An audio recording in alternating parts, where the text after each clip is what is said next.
Alas 12 na po ng tanghali at 1 Balita Pilipinas na. Former Miss Universe R.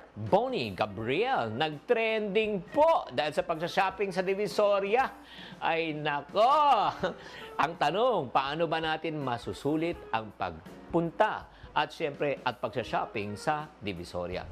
Alam niyo mga kapatid, ako ay laking Divisoria, laking Tondo po. Ang pagbibisita sa Divisoria ay maaari nating sabihin na hindi lang po itong tourist destination, pero napakaganda po lalo sa mga taong gustong makaipon at magtipid. Oo, para kayong makatipid, lalo na mga nanay dyan na pupunta.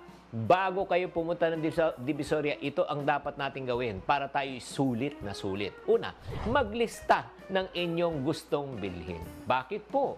Una, malalaman mo kung anong gusto mong bilhin. Pangalawa, makakatipid ka sa oras. Anong ibig mo sabihin, Chinky? Na-experience na ba na pumunta kayo sa supermarket o sa palengke na minemorize nyo na ang gusto nyong bilhin? Pagpunta nyo sa supermarket, palengke, biglaan na lang.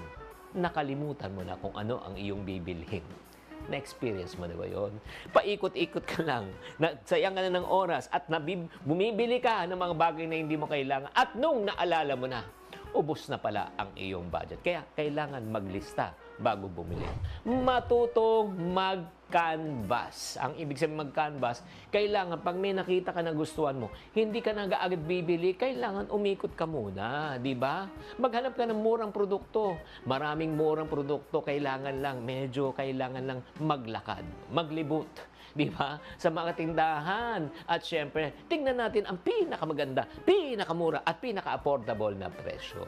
Pangatlo, hindi po porket mura ay maganda na. Syempre, piliin din natin yung kalidad ng bibilin nyo. Suriin po natin upang matiyak po na sulit at matibay po ang ating binabayad. Hindi lang one-day use only.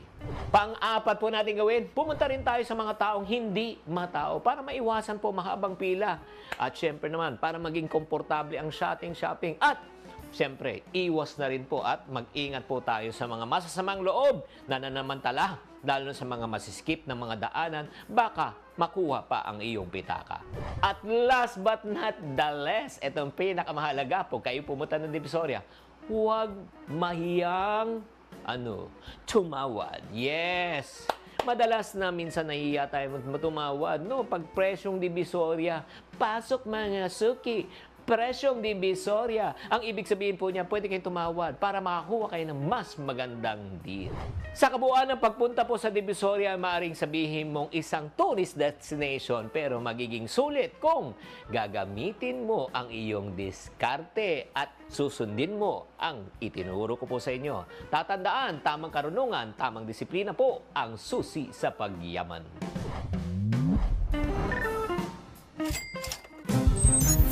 Bueno mano sa ating One Balita Pilipinas ngayong Huwebes, matapos mapaulat ang COVID surge cases sa Singapore, Department of Health kinumpirmang may bahagyang pagtaas din ng mga kaso ng naturang sakit dito sa Pilipinas. Pag-uusapan natin. Low pressure area sa may Southern Mindanao patuloy na binabantayan. Tansya ng Pag-asa, posibleng tuluyan itong mamuong bagyo bukas. Mga Pilipinong nasaktan sa Singapore Airlines flight na nakaranas ng matinding turbulence habang nasa biyahe papuntang Singapore, dinala raw sa iba't ibang ospital. Kukumustahin natin ang kanilang sitwasyon. Philippine Statistics Authority, pinunan na rin ang kulang-kulang at hindi raw magkakatugmang detalye sa birth certificate ni Bamban Tarlac Mayor Alice Guo na inungkat sa Senado. Your Honor, hindi po kasi namin pinag-uusapan po sa bahay. Mayora ka eh. Oh, he didn't ask that? I don't believe you. Hindi po kaya Angelito Guo and Amelia Leal Guo don't even exist. At dark horse candidate mula sa Bulacan, kinuronahang pambato ng Pilipinas sa Miss Universe pageant. Chelsea Manalo, 24 years old, Philippines! Balitang mainit, init pa! Balita Pilipinas na Yan ang latest sa showbiz hinahan. Ngayong tanghalian. kasalo si Cheryl Cosset. One Balita, Pilipinas!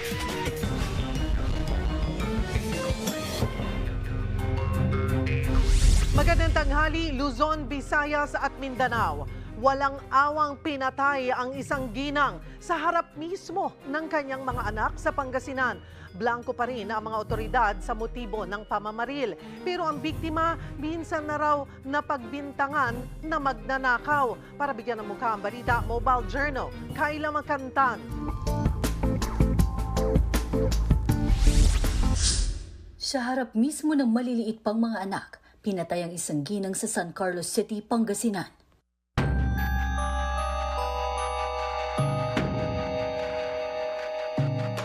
Nagluluksa ngayon ang pamilya ng 46 anyos na si Aurelia de Vera matapos siyang walang habas na pagbabarilin kahapon sa barangay Kaingal, San Carlos City. Ang insidente nangyari sa harap ng kanyang dalawang anak. Kwento ng isa, sakay sila ng tricycle pauwi sa barangay Bolosan nang huminto ang dalawang lalaking sakay ng motor at bigla na lang binaril si Aurelia. Hinawakan pa rin ng batang kanyang ina sa pag-aakalang hihinto ang mga suspect pero muli silang nagpaputok sa dibdib ang mga tama ng biktima. Wala pa ring ideya ang kanyang pamilya sa kung ano ba ang motibo pero minsan na raw napagbintangan ng biktima sa isang insidente ng pagnanakaw na wala naman daw katotohanan. Sa bayan naman ng Pozorubio, patay din sa pamamaril ang ama na si Jovilio Billy Hasmin matapos saklolohan ng mga anak. Nasa labas ng kanilang bahay ang dalawang anak ng biktima nang dumating ang tatlong hindi kilalang mga lalaki na sa pilitang kinuha ang kanilang mga cellphone. Tulong-tulong ko na. Babae, tamo may aso. Pang kami kumatoy, sakto nga rumong kalbile itan eh. So sakto nga pagkababa ng kalbile, tinutukon da nga dagos paltog ita. May naging nagawang da pa Jane eh. Paltog. Duwa nga paltog, di may isa tutok, sungapsok. Kuha na lang, tapos di may isa, pang malayuan di may isa. Agad na nasawi ang biktima dahil sa kanyang tama sa ulo. Patuloy ang backtracking na ginagawa ng mga pulis para sa mabilis na pagtugis sa mga suspect. Mobile Journal, Kayla Makantan, hatid ang mukha ng balita.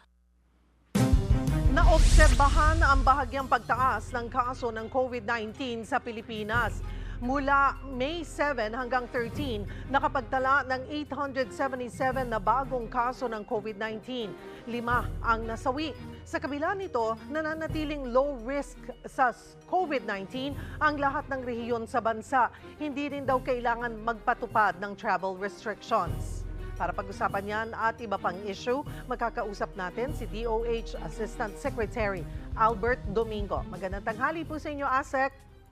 Magandang tanghali, Cherry, sa iyo at sa lahat ng ating mga tagapanood at tagapakinig. Ano po ang nakita ninyong dahilan ng bahagyang pagtaas po ng kaso ng COVID-19? Posible po bang nakapasok na sa bansa itong mga bagong variant na flirt na nagmula po sa KP.2 at KP.3 variants? Right, yung KP.2 at KP.3 variants, hindi yan na bago sa ating mundo. Nakita na yan ng World Health Organization at ng ating ng US Centers for Disease Control as early as winter 2023, mga bandang December and then January, February 2024. Tapos nung pinaka-latest natin na sequencing data dito sa Pilipinas as of March 2024, wala pong nakita na KP2 and KP3 variant. Tayo po ay magpapasequence uli kapag nagkaroon na tayo ng sapat na samples na gagamitin para malaman natin. Pero to directly answer the question, wala po tayong nakikita dahil matagal na po nagsisirculate yan. Okay, at sa kabila po ng bahagyang pagtaas lang naman po, hindi po natin inirekomenda na magpatupad ng travel restrictions, no? Tama yun, Cheryl. Hindi tayo nagre-recommend ng travel restrictions. Ang travel restrictions kasi ay parang gamot na matapang, no? Para sa ating mga cancer patients, alam nila, pag nagbigay ka ng chemotherapeutic agent, hindi lang yung cancer yung naapektuhan. Yung buong katawan pa, nawawalan ng buhok, nagkakaproblema sa ibang mga bahagi ng katawan na hindi naman yung cancer. Ganyan rin yung nangyari. Bakit ba tumaas ang ating tusperina? Bakit tumaas yung measles? Kasi nag-lockdown tayo nung panahon ng pandemic. Mga na-disrupt yung mga produkto, na-disrupt yung pagbigay ng bakuna, at marami pang iba. So ayaw nating basta-basta ginagamit yan, lalo na alam natin kung paano iwasan ng COVID-19 at meron ring mga antiretrovirals. Siguro po paalala muli sa ating mga kababayan. Kasi posibleng mas marami pa po doon sa naitalang kaso yung actual cases that we have in the country. It's just hindi na po pinapansin, parang ikinukonsider na lang po natin na normal, like the usual flu that we get yearly. Tama yan, Sherry. No? Maraming salamat no, na hindi tayo dapat maalarma pero dapat tayo ay alerto. Ibig sabihin kung tayo po ay may mga simptomas ng ubo, sipon, sakit ng ulo, lagnat, maganda po na tayo ay bumukod muna sa sarili nating kwarto, sarili nating lugar na magandang ventilasyon, malayo sa ibang tao at tayo po ay sumangguni sa pamamagitan ng pag-text or pagtawag sa ating mga doktor or health center para tayo ay matest kung kailangan. At kung tayo po ay mag-positive, lalo na po yung mga may kausap na doktor, i-report po natin sa pinakamalapit na health center para po yung mga datos nun ay makarating po sa atin. Natatrack pa rin po naman natin ang COVID sa mga ospital at sa mga iba pang clinics, pero yung pong ating mga kababayan na nagsa-self-test, maganda po na tumawag po kayo sa inyong doktor para po kumonsulta na rin at ma-report sa amin ang inyong datos. But, kanina po may nabanggit tayo na may nasasawi pa rin sa COVID, kaya hindi rin po dapat natin ipagwalang bahala.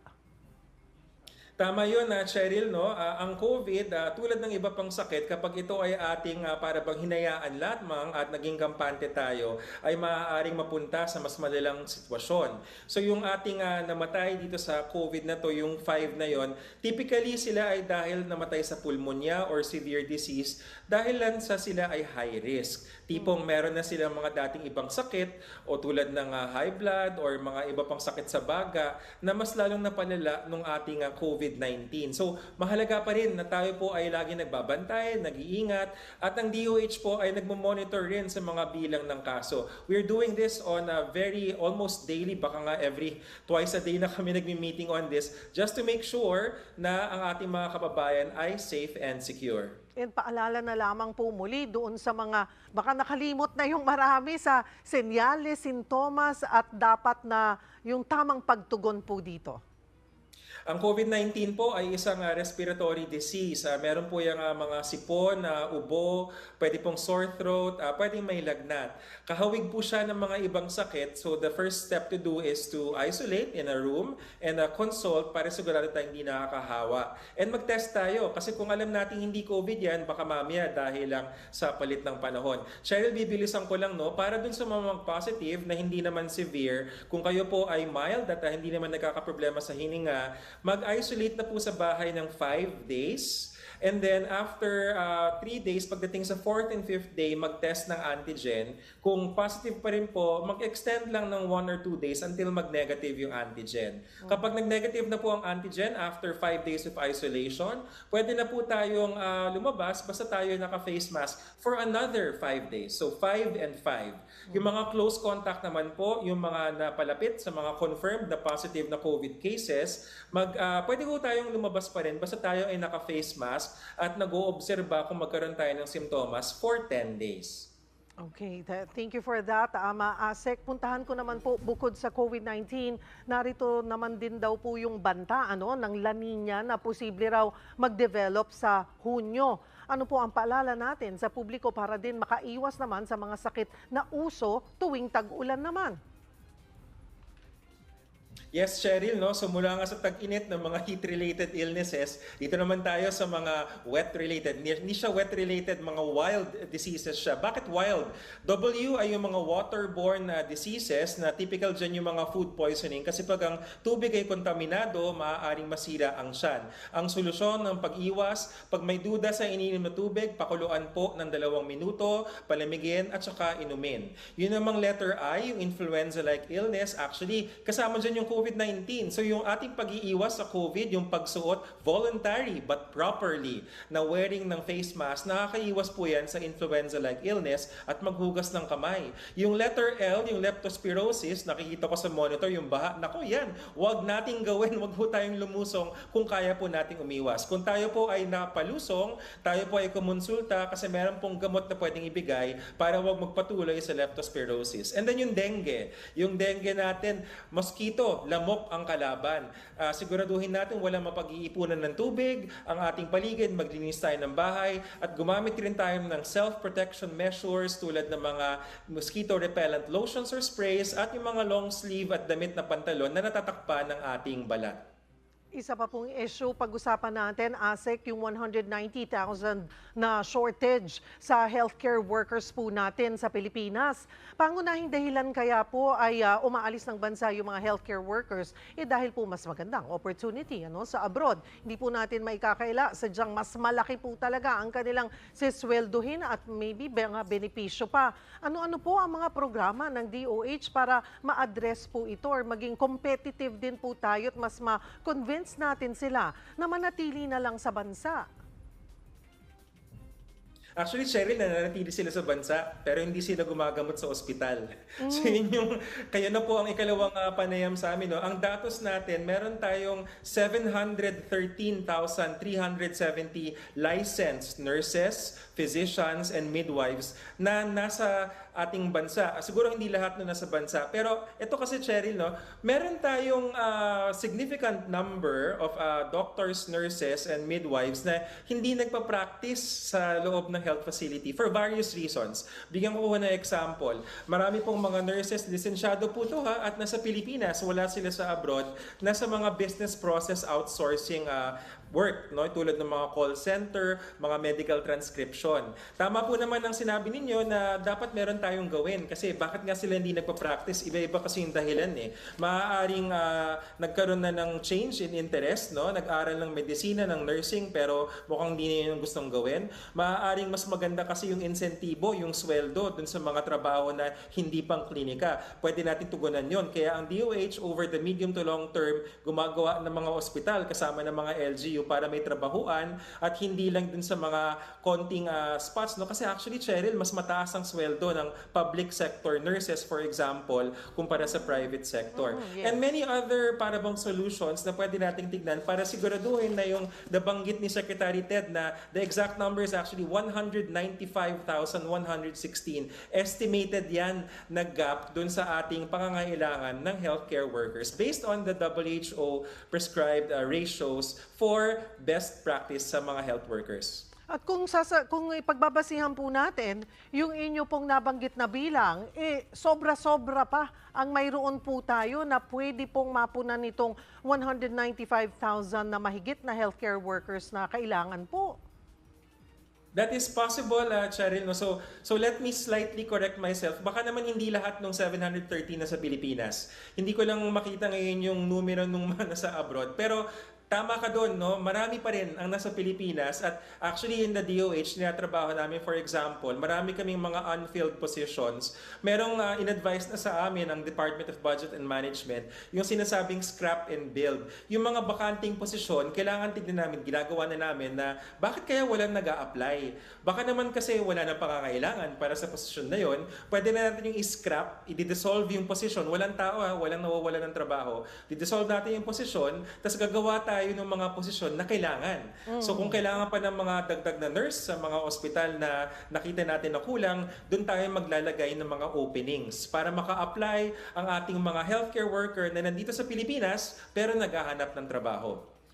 Sabi nyo nga po ay mas malaki ang sweldo naman sa government kesa po sa private. Baka po may mga nanonood sa atin na mga interesado. Paano po ba nila makikita kung saan po may opening?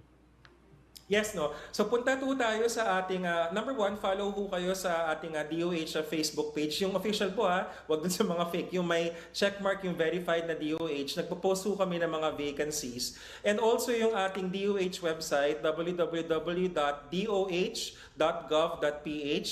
Meron pong section doon on careers and vacancies. Tapos kung kayo po ay malapit sa isang DOH hospital, may logo ho ng DOH yung mga hospital namin, pwede ho kayong kumatok sa kanila at mag-inquire sa human resources, lalo na yung para malapit na sa inyo, para hindi na kailangan tumawag sa central, no? Tapos kung meron mga vacancies doon, please apply para mapunuan ho natin yung mga vacancies. Marami pong salamat sa inyong oras, ASEC Albert Domingo ng Department of Health.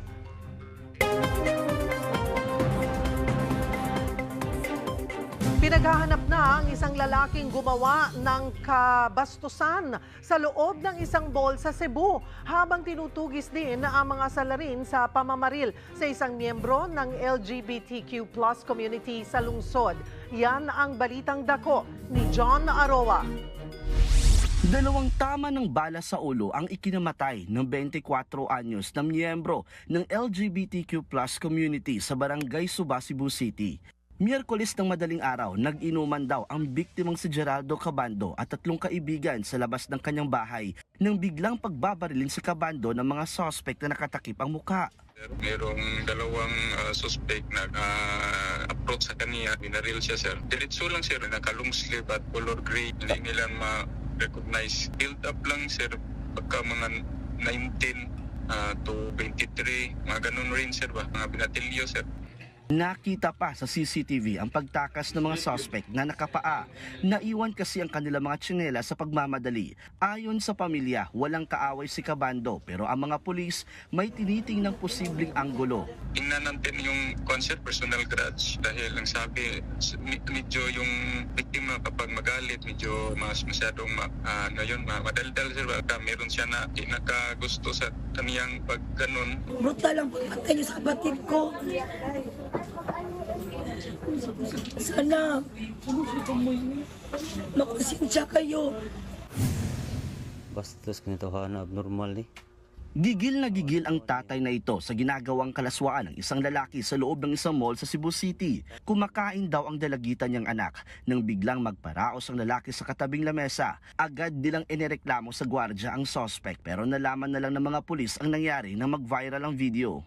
Isang team nag-imbestiga para ma-identify natin at saka malukit natin yung suspect at saka yung WCPD natin nag-conduct din ng investigation, interview yung sa biktima na babae para pag matapos na ma-file natin yung kaso.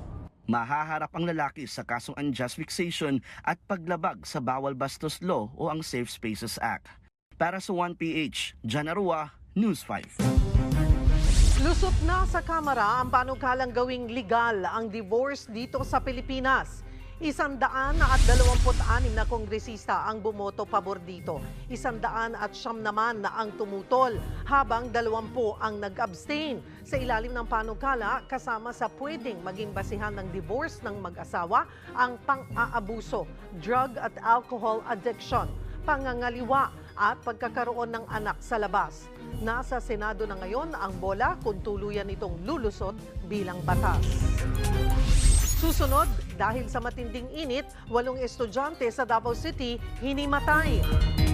Mga senador na umusisa sa pagkatao ni Bamban Mayor Alice Guo, lalong nalito sa hindi tugmang mga salaysay ng alkalde sa Senado. Your Honor, hindi po kasi namin pinag-uusapan po sa bahay. Mayura ka eh. Oh, he didn't ask that? I don't believe you. Hindi po kaya Angelito Guo and Amelia Leal Guo don't even exist. At aalamin natin ang paghahanda sa pamosong Famous Awards Night sa weekend. Sino-sino kaya ang mga nominado? Yan at iba pa sa pagbabalik ng One Balita, Pilipinas.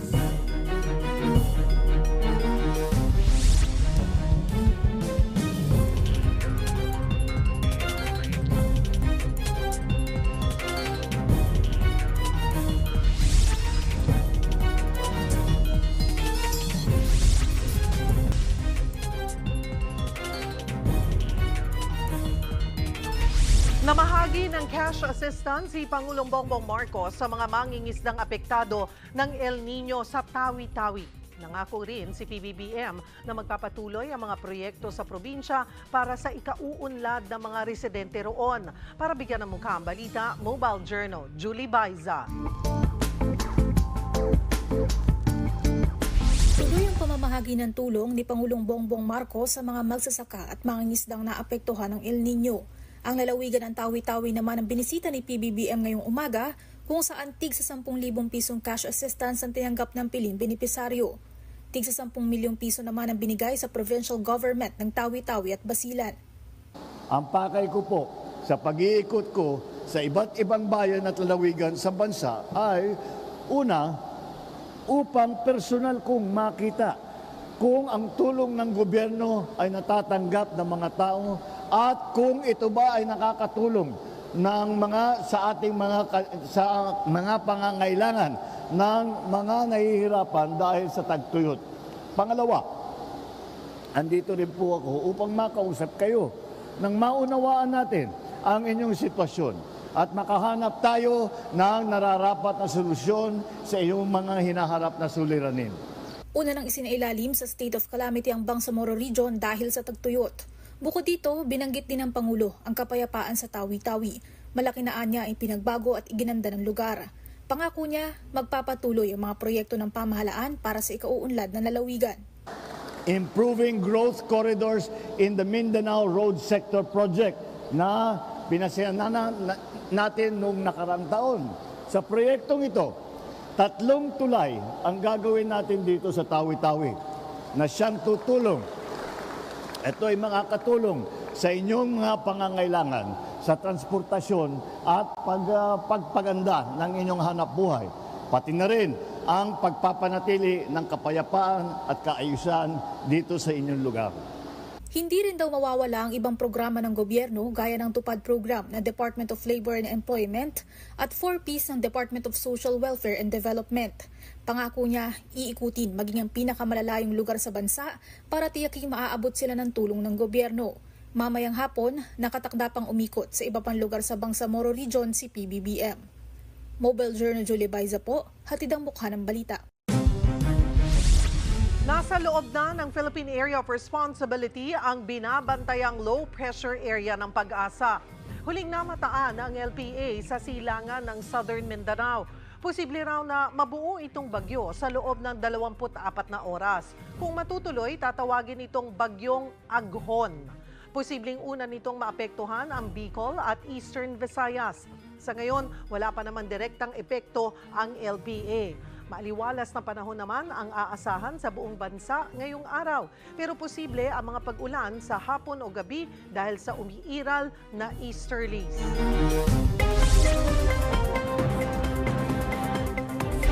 Hinimatay ang 8 estudyante sa Davao City sa kasagsagan ng kanilang year-ender practice nitong Lunes. Di raw kinaya ng mga bata ang matinding init sa loob ng private auditorium. Hindi na kasi binuksan ang aircon sa loob dahil libre naman daw na pinagamit ang venue sa mga bata. Yan ang balitang dako ni Bril Montalvo. 8 estudyante ang nirespondihan sa Santa Ana National High School sa Davao City matapos umanong manghina at mawala ng malay sa kasagsagan ng kanilang year-ender performance practice nitong Lunes. Di bababa sa 200 estudyante ang dumalo sa nasabing practice sa isang private auditorium. Alas 9 nagsimula ang ensayo, pero noong patapos na bandang alas 4 ng hapon, bigla na lang nanghina ang ilan sa kanila. Nahimatay for the reason na number 1, medyo poor ventilation kasi 2 lang yung fans lang ang nag-function. And then we found out na hindi pala nakapag-rest ng sufficient yung mga bata kasi maaga silang gumising and then kukunti lang kinain. Ayon naman sa pamunuan ng nasabing auditorium, libre nila itong pinagamit sa paaralan kaya hindi na pinaandar ang mga aircon. Nag-abiso naman daw sila sa pamunuan ng paaralan na magdala ng extra electric fan. Siguro dahil sa gutom, tsaka yung haba ng duration sa practice. Kasi nga, libre ang rehearsal, so walang aircon talaga. Meron kami pinrovide, bali electric fan lang, tapos I already told them na magdala din sila from their end kasi hindi din kayanin. So kaya lang ang nangyari is hindi nagdala. Hindi naman kailangan pang isugod sa ospital ang mga biktima dahil kalaunan ay bumuti na ang kanilang pakiramdam. Meron sigurong kukunting lapses doon sa pagsiguro, pag-remind doon sa mga bata na kailangan nilang magkaroon ng enough sleep at kumain ng sapat para hindi maumbusan ng energy. Para sa 1PH, Bril Montalvo, News 5.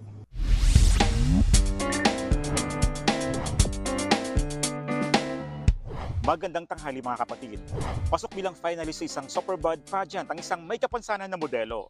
Hindi kasi siya nakakapagsalita at nakakarinig.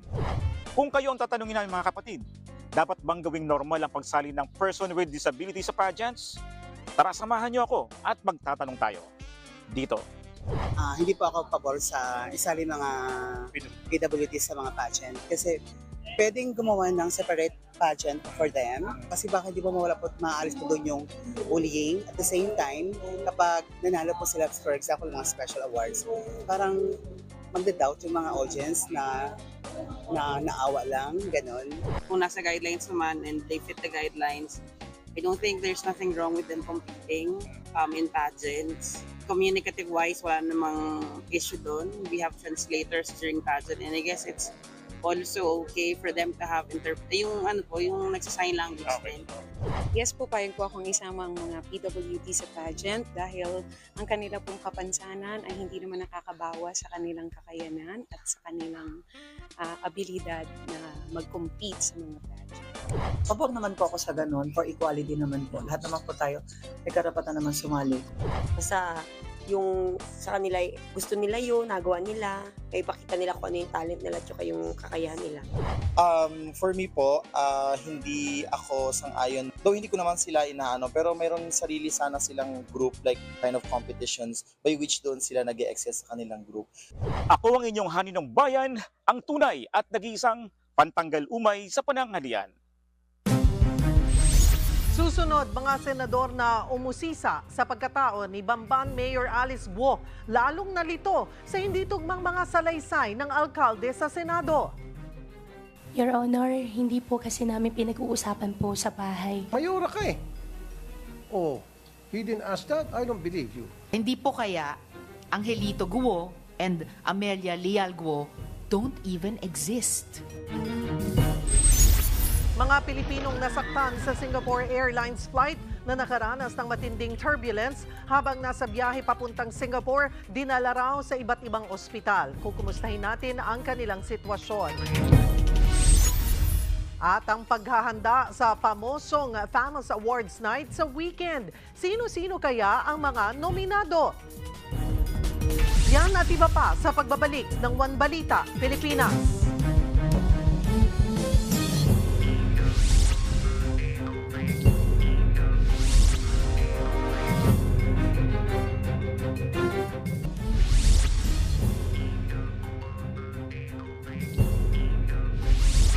Kabilang ang 5 Pinoy sa nasugatang pasahero ng Singapore Airlines na nakaranas ng matinding turbulence mula sa London patungong Singapore. Kabilang po dyan ang 2 taong gulang na lalaki. Dinala raw sila sa iba't ibang ospital sa Thailand kung saan nag-emergency landing ang eroplano. Para bigyan tayo ng update sa sitwasyon nila, makakausap natin sa linya ng telepono si Philippine Ambassador to Thailand, Millicent Cruz Paredes. Magandang tanghali po sa inyo, Ambassador. Magandang tanghali po sa inyo, Cheryl, at sa inyo mga tagapakinig. Salamat po sa oras. Hingi lamang po kami ng update. Nabisita nyo na po ba yung 5 Pinoy na pasahero ng Singapore Airlines at kumusta na po ang kanilang kalagayan? Yes, nabisita ko sila kahapon at nakita ko naman na sila ay inaalagaan. The good news is they're out of danger. Meron lang sila syempre mga iniinda na sakit, masakit daw sa katawan. Mayroon sa kanila na fracture, meron din sa kanila na may head wound. But in general, they're okay. They're being taken care of. They are receiving appropriate medical attention. At nakita ko naman na in general ay nasa mabuti silang kalagayan. So, Ambassador, yung pong 2-year-old na lalaki, stable, okay na po siya. And then also yung pinakagrabe na isa pong kababayan natin na nagtamo ng neck fracture ay okay naman din po.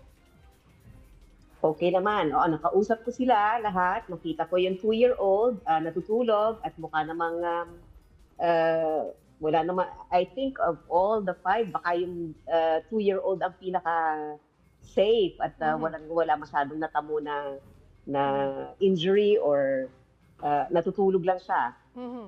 The one that has the neck fracture, kausap ko rin at hindi naman she's being given medical attention at patuloy lahat sila na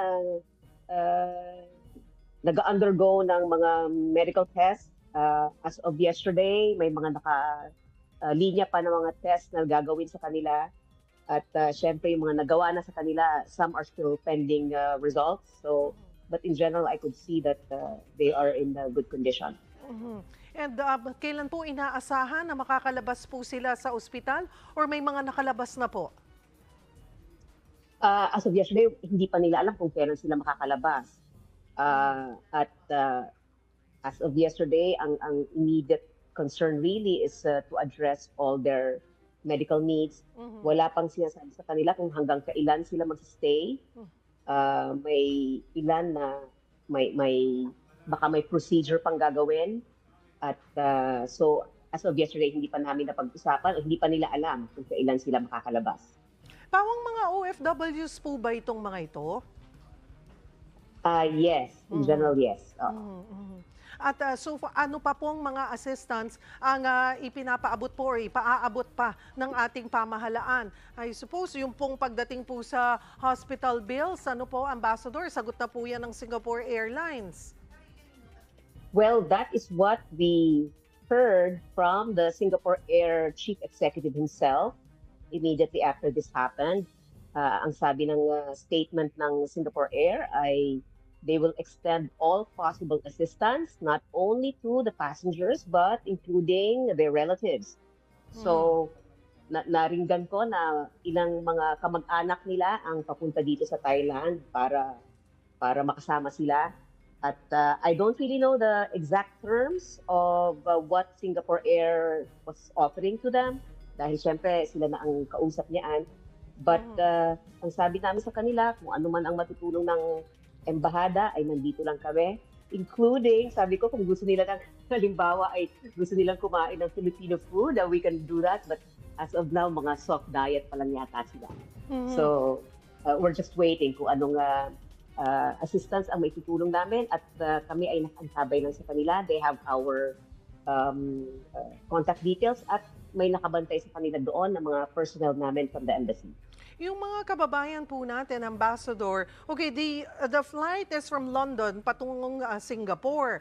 Yun po ba ay Correct. pauwi po sila dito sa Pilipinas? It's like parang may connecting flights po sila? Tama yan. Yung isa ay may connecting flight, yung iba naman ay mag-stay sa Singapore. So, iba-ibang circumstances. Pero merong mga pauwi sa Pilipinas. Okay. Marami pong salamat sa inyong oras and salamat po sa update, Ambassador to Thailand, Millicent Cruz Paredes. Magandang hapon po.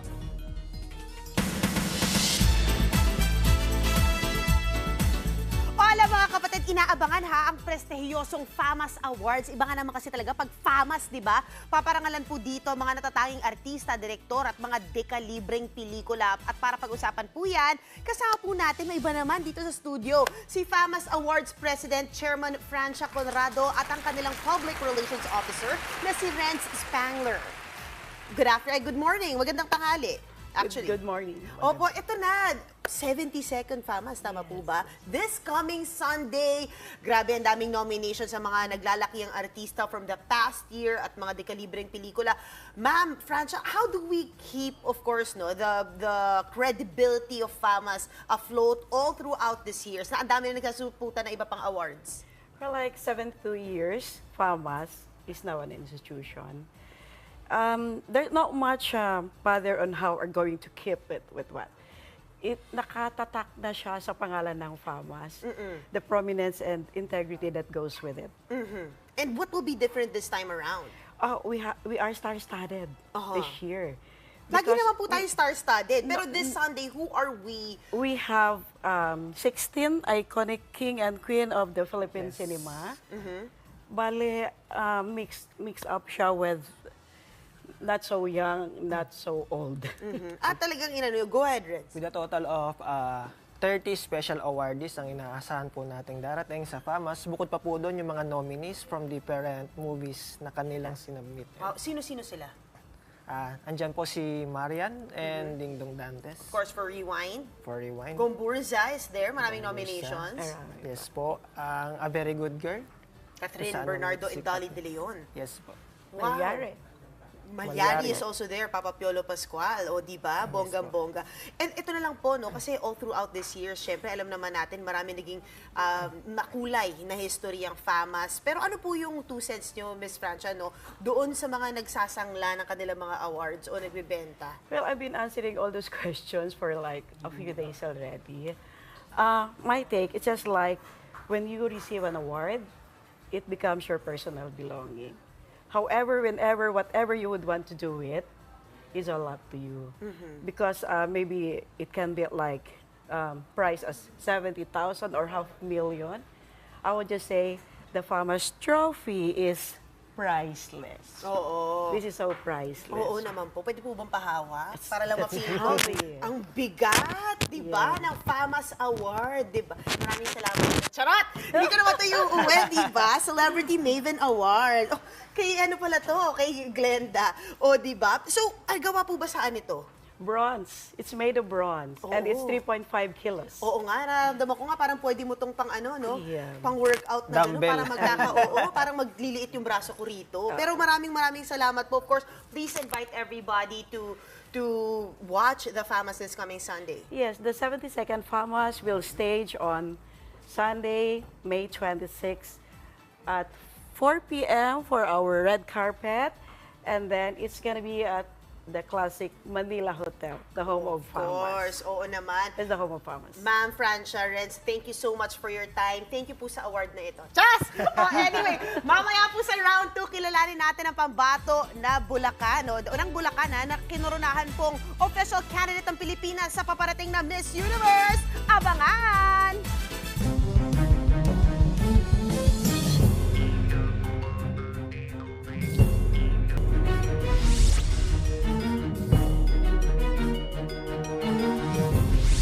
Naungkat ang ilan pang questionabling impormasyon sa pagkatao ni Bamban Mayor Alice Guo sa pagdinig ng Senado. Duda tuloy ng isang senador, baka hindi raw talaga totoo ang mga magulang ng alkalde. Yan at iba pa sa pagbabalita ni Camille Samonte. May 2 pang kapatid si Bamban Mayor Alice Guo sa magulang na sina Angelito Guo at inang si Amelia Leal. Ito ang nadiskubre sa patuloy na pagbusisi ng mga senador sa birth certificate ng alkalde. Sheila L. Guo at Siemen L. Guo at isa pang dokumento na Sheila Leal Guo at Siemen Leal Guo. At tinanong ko sa inyo kung mga kapatid nyo sila, ang sabi nyo sa akin, hindi nyo sigurado kung kamag-anak nyo sila. Kaya po, lahat na lang po naging sagot ko po is I don't know, hindi ko po alam. Dahil ayaw ko po madamay pa po ang ibang tao. Nagkita rin sa mag-asawa ang kanilang mga magulang, pero magkakaiba ang mga nakarehistrong petsa ng kasal.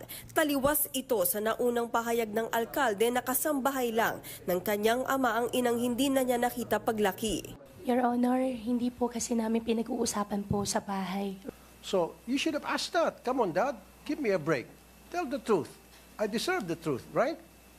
Mayora ka eh. Oh, he didn't ask that? I don't believe you. Your Honor, yan po yung truth. Hindi po namin pinag-uusapan po sa bahay. Medyo sensitive.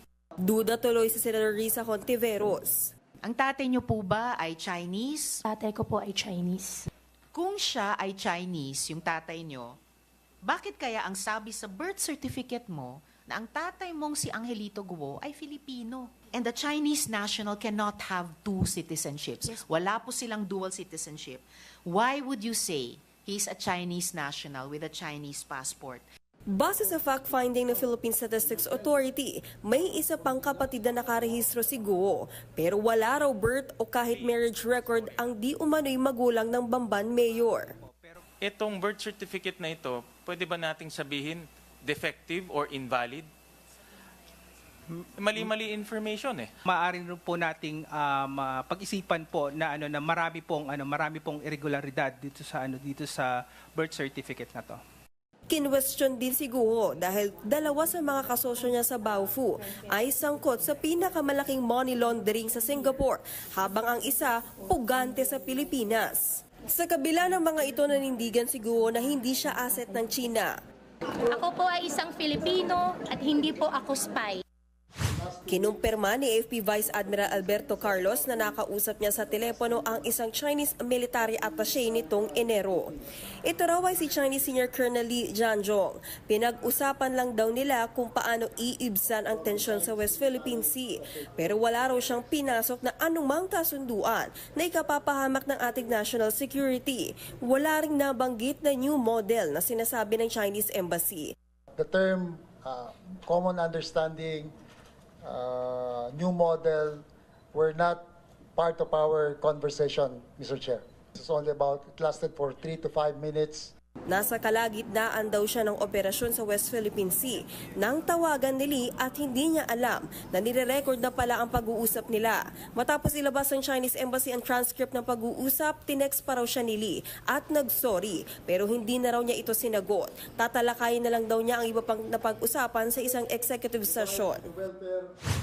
Pinagbaliwanag ng Kamara ang iba't ibang ahensya ng gobyerno kung bakit lumobo ang Chinese foreign students sa bansa na umabot ng mahigit 5,000.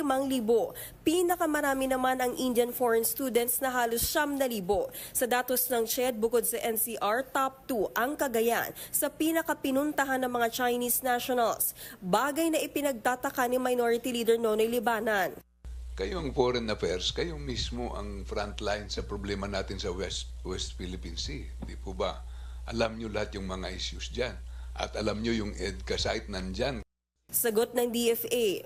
We don't have, yun nga lang, yung detailed information as to which schools they are enrolled in for the 9F or the 9A. Ayon sa Bureau of Immigration, ilan sa maaaring dahilan sa pagdami ang foreign students sa bansa ay pinopromote ang Pilipinas bilang isang regional and global education hub. Sa tala ng ahensya, nasa 1,464 ang nag-apply ng student visa at 52 ang extension para sa St. Paul University sa Tuguegarao. Plano ng DFA na repasuhin ang kanilang mga panuntunan para palakasin o higpitan pa ang kanilang mga visa policies. Sa botong 186 na pabor, 5 tumutol at 7 nag-abstain. Pinatawan ng parusang censure o pinagsabihan ng Kamara si dating House Speaker Pantaleon Alvarez. Dapat daw mas maging maingat sa kanyang mga gawa at pananalita sa publiko. Nag-ugat ito sa kanyang mga pahayag sa mga kapwa-opisyal sa Davao at seditious statements ng himuki ng AFP na mag-withdraw ng suporta kay Pangulong Bongbong Marcos. 60 araw na suspension ang orihinal na nirekomenda ng House Committee on Ethics pero tinutulan ito ng ilang mambabatas. Para sa 1PH, Camille Samonte, News 5. Round 2 na po tayo ng showbiz. Kinuronahang Miss Universe Philippines si Miss Bulacan Chelsea Manalo na itinuturing po na dark horse o hindi inaasahang magwawagi sa pageant. Alay daw niya ang panalo sa kanyang mga magulang. Narito po ang report. Our Miss Universe Philippines 2024 is Bulacan! Meet Chelsea Manalo, ang Bulacan Barbie na kauna-unahang Filipino-American title holder ng Miss Universe Philippines. Sa opening number pala, well applauded na si Chelsea. Chelsea Manalo, Bulacan! Glittering in their gold dresses sa mga kandidata na todo hataw sa hit song na I'm a Filipina ng drag superstar na si Marina Summers. I'm a Filipina.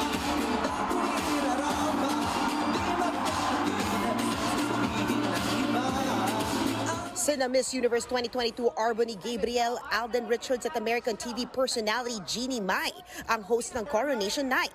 Mula 53 candidates, 20 na lang ang nakapasok sa sumunod na round ng kompetisyon.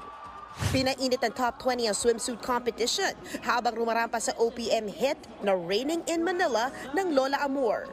Mula top 20, 10 na lang ang naglaban sa evening gown competition. Habang rumarampa, hinara na sila ng Thai actor na si Win Metawin. Matapos ito, tinawag na ang top 5 candidates. Quezon Province! Baguio! Cainta! Bulacan!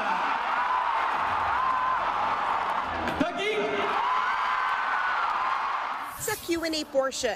Well applauded ang sagot ni Miss Cainta sa tanong kung sino ang kanyang inspirasyon at paano siya nakakapag-inspire ng iba. You know, I've been told many times that I am too short to join a beauty pageant. But now I realize that pageants are a representation, a reflection of that very nation.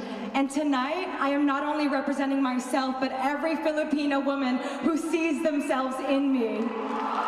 I hope to inspire every Filipina that just like the universe, we too are limitless. Bago ang announcement of winners, rumampa for the last time si Michelle Marquez D as Miss Universe Philippines 2023. Muling sinuot ni Michelle ang kanyang iconic Apo Wang Odd-inspired gown. Nagpasalamat naman si Michelle sa mga taong sumuporta sa kanyang journey. Intense ang coronation sa higpit ng laban. 4th runner-up si Christy McGarry ng Taguig. 3rd runner-up si Miss Baguio, Tara Valencia. 2nd runner-up naman ang pambato ng Quezon Province si Maria Atesa Manalo. Naiwan si Miss Bulacan at Cainta. Pero mas nang ibabaw ang 24-year-old Bulaqueña beauty laban kay Stacy. Emosyonal ang nanay ni Chelsea sa panalo ng anak. Naiiyak ako sa sobrang saya. Nagpapasalamat ako sa Panginoon. Natupad po yung pangarap ng anak ko. Hindi rin napigilan ni Chelsea na maluha nang makita ang ina at stepfather. Alay daw niya sa kanila ang kanyang tagumpay. When they announced my city, my province, I instantly thought about my parents. I know that this was not just my dream, but also their dream to be Miss Universe Philippines. I always have this dream of actually looking at myself in the mirror of wearing that sash and that crown. So when they announced my province, I couldn't feel anything, like literally, and I'm really happy to be here. Eto nga't nagpasample pa si Chelsea ng kanyang intro sa Miss Universe pageant sa Mexico. Chelsea Manalo, 24 years old, Philippines! Yes! Congratulations! Yan ang latest sa showbiz. Balik sa'yo, Cheryl. Thank you, MJ. At yan po ang mga bumabanderang balita at public service sa inyong tunay na kasalo sa tanghali. Hanggang bukas, dito sa Balitang magpapabusog sa inyong kaalaman. Ako po si Cheryl Cosim. Kami ang 1PH, teleserbisyo para sa Pilipino.